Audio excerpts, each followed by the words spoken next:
Hi, I'm Lawrence DeMonico, president of Rare Breed Firearms and our sister company, Rare Breed Triggers.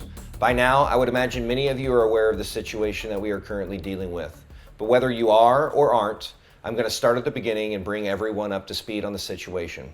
And for those of you who just want to help and would rather not watch this entire video, please visit rarebreedtriggers.com to learn how to help. On July 27th, Craig Sayre, the special agent in charge of the Tampa field office of the Bureau of Alcohol, Tobacco, Firearms, and Explosives, accompanied by a government attorney, personally served Rare Breed Triggers owner and attorney with a cease and desist letter informing us that our trigger, the FRT-15, had been determined to be a machine gun by the ATF.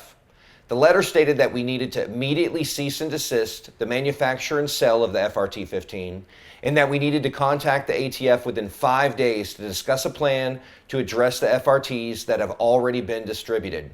The directives laid out in the cease and desist were based on an alleged examination performed by the ATF finding that the FRT-15 had been properly classified as a machine gun as defined by the National Firearms Act. I say alleged examination because no copy of the examination was provided with the cease and desist. And during the conversation that followed, not only did Special Agent Sayre admit he had not actually seen a copy of the examination, but in addition, Special Agent Sayre stated that he hadn't even seen an actual sample of the FRT-15 trigger.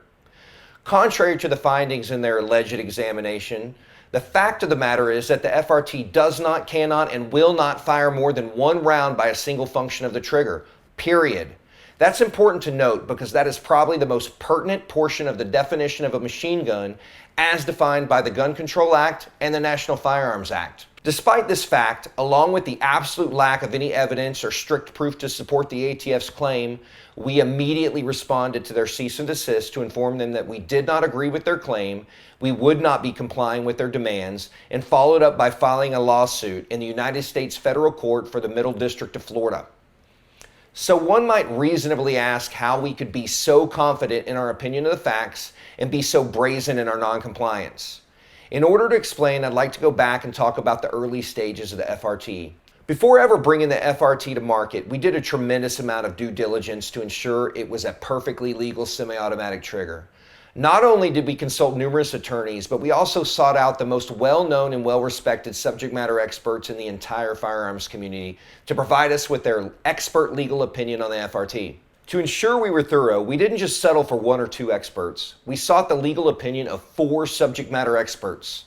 The first expert was Kevin P. McCann, Esquire. Mr. McCann is a practicing attorney and is a former ATF resident agent in charge who retired from the ATF with 25 years of service. The second expert was Daniel O'Kelly, the director of the International Firearms Specialist Academy in Dallas, Texas.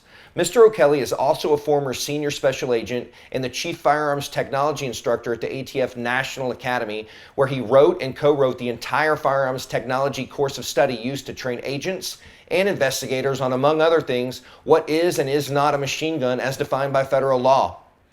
The third expert was Rick Vasquez, another former ATF special agent and former acting chief of the Firearms Technology Branch, where he served as the ATF's expert on all Gun Control Act and National Firearms Act identification and classifications. And for those of you that don't know, it is the ATF's Firearms Technology Branch that actually does the assessment on items like the FRT-15 and makes the determination on whether or not it is a machine gun per definitions in the Gun Control Act and the National Firearms Act. The fourth expert was Brian Lutke, the president of Firearms Training and Interstate Nexus Consulting in Grand Rapids, Michigan. Mr. Lutke is also a former ATF special agent, having served 22 years with the ATF. During that time, he served as an instructor at the ATF National Academy, where he taught the application of the Gun Control Act and the National Firearms Act identification and classifications. And in his last position with the ATF, Mr. Lutke served as the chief of the Advanced Firearms and Interstate Nexus Branch, a sub-branch of the Firearms and Ammunition Technology Branch. All 4 of these experts separately concluded that the FRT-15 is not a machine gun. Now, numerous people have asked why we did not seek an opinion letter from the ATF before going to the market. And the simple answer is, as we had already done our own due diligence by consulting with these 4 experts, all who determined the FRT-15 to be a perfectly legal semi-automatic trigger, it was unnecessary to seek the approval of the ATF, as semi-automatic triggers are not a regulated item. And before anyone makes the assertion that we simply shopped around and cherry-picked for experts that would agree with our own opinion, I'd like to remind everyone that these are the same experts that had testified on behalf of the DOJ and ATF in countless cases and criminal prosecutions as to what does and does not constitute a machine gun under federal law. So simply put, these aren't our experts. These gentlemen are the experts. As a result of the conclusive and absolute findings of these experts, we are confident that every action we have taken is legal and within the boundaries of the law.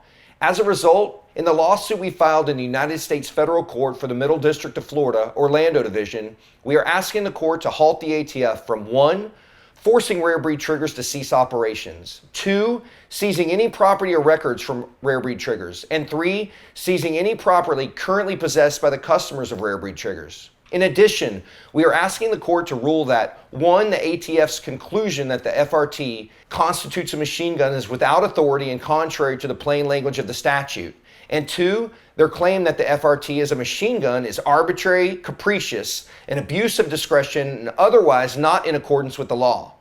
Further, we have asked the court to rule that the ATF's attempt to redefine the definition of machine gun to reach the FRT, 1, is in excess of the agency's statutory jurisdiction and authority and is short of the agency's statutory right, and 2, that their arbitrary and capricious attempt to redefine the definition of a machine gun to reach the FRT will also prohibit the ownership, possession, and use of firearm accessories that are not prohibited by the relevant statutes.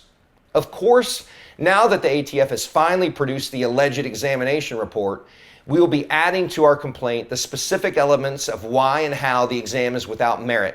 Now I would like to specifically address everyone that is currently concerned about owning or possessing an FRT-15. There have been a handful of gun tubers and other henny pennies that have been screaming that the sky is falling, and everyone that currently possesses an FRT-15 has become a felon overnight. While some of that is purely clickbait, many others are simply misinformed. No one has committed a felony or become a felon yet by simply owning an FRT-15. Just because the ATF has determined the FRT-15 to be a machine gun doesn't make it so. I'd like to point out that the only entity that's been served with the cease and desist is Rare Breed Triggers. That specific cease and desist has zero relevance to anyone that may have purchased and currently possesses an FRT-15. And now that we filed a suit against the ATF, DOJ, and Attorney General, all parties involved must go through the motions and the litigation must play out before an actual legal ruling is made on the classification of the FRT-15.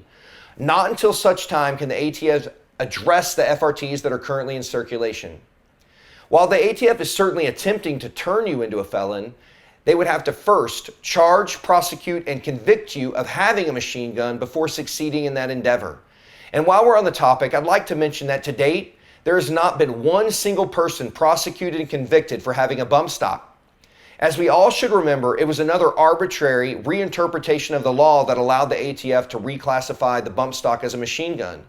And while they may have reclassified it as a machine gun, we all know that the bump stock doesn't actually meet the legal definition of a machine gun. I make this point because there's only been one person to date that's actually been charged with having a bump stock, but that case was quickly dropped after the individual's defense attorney received an expert legal opinion letter from Rick Vasquez stating that the bump stock is not a machine gun. And keep in mind, Rick Vasquez is one of the same experts who has also already gone on the record stating that the FRT-15 is not a machine gun. Now, any reasonable person would conclude that the case was dropped because the prosecutor knew he couldn't win the case.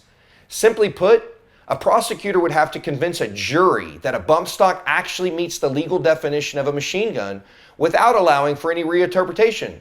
And of course, we all know that isn't possible. Based on the ATF's recent erratic and capricious behavior, we felt there was a high likelihood that the ATF would come knocking. And of course, it's not because we've done anything wrong. In fact, we couldn't have been and still cannot be any more confident in the experts' analysis that the FRT is a perfectly legal semi-automatic trigger. But with the current political climate in our country, being right and following the letter of the law sadly doesn't seem to matter to half the country these days. As you've seen over the past few years, we've started down a slippery slope where unelected officials working in executive agencies have been allowed to create and enforce legislation that doesn't exist. From the CDC and their recommendations/mandates To the ATF in our particular case, unelected officials in these executive agencies are consistently sidestepping Congress and implementing legislation without any legal authority to do so by reinterpreting the law to fit their need in any particular situation they desire. We've recently seen that take place not only with the bump stock case, but with regards to arm braces. And of course, as they're also currently attempting to redefine frame and receiver. As a constitutional republic, we have elected officials in Congress that have the duty to legislate and create laws. Having a law enforcement agency such as the ATF creating legislation by simply reinterpreting a law and acting through executive fiat sets a terrifying precedent. And whether you're a 2A supporter or not, this should be more than slightly alarming to you. This precedent is not how our country is supposed to work. It grants too much power to the unelected officials running these executive agencies like the ATF, and worse, it completely removes Congress from the legislative process. I'd say this is the slipperiest of slopes. And the question is, where does it end? Well, I'll start by telling you where it began. Although bump stocks do not meet the legal definition of a machine gun, the ATF was granted deference to reinterpret the law when making their determination, which set a very dangerous precedent. Now the ATF is again attempting to reinterpret the law to meet their goal of outlawing the FRT. It does not take a firearms expert to understand the legal definition of a machine gun. What's more, it doesn't take a firearms expert to realize that the FRT does not meet the legal definition of a machine gun. However, that is not stopping the ATF from attempting to reinterpret the law. And it's not about right or wrong. It's about the ATF having too much power to sidestep Congress and create legislation where it didn't previously exist, simply by reinterpreting a law to help them achieve a specific goal. What's to stop them from reinterpreting a law to mean that a fully assembled AR-15 isn't a machine gun? The nominee by the current administration to lead the ATF is David Chipman, and he is already on the record stating that he would like to ban the AR-15. He has also further stated that any firearm chambered higher than a .22 caliber that is magazine fed could be classified as a machine gun. And if these actions are allowed to continue, where will it end? We've always known the FRT was special and innovative, but I don't think we could have known just how important it was going to be to the 2A community as a whole. While you may or may not like or appreciate the FRT, you've got to understand the significance of our case. Simply put, if the ATF is allowed to prevail in their determination that the FRT is a machine gun, this is guaranteed to be the beginning of the end for gun owners. So how can you help us? 1, I'd like to ask that you join our mailing list at rarebreedtriggers.com. 2, like and follow us on Facebook and Instagram to stay informed. But just in case they censor us and remove our ability to share updates, please be sure to join our mailing list at rarebreedtriggers.com. 3, contact your congressmen and women along with your state senators and have them remind the ATF that they are not a legislative body. 4, and last, we've received an outpouring of encouragement and have had several people ask how they can assist in what's sure to be a very long and costly legal battle with the ATF. If you would like to contribute to the Legal Defense Fund to assist in our fight, you can send a check to the law offices of Kevin C. Maxwell and mail it to the address below. Please be sure to note it is intended for the RBT Defense Fund. That is all. Thank you for your support. We will not give up the fight. You can bet on it. Thank you very much.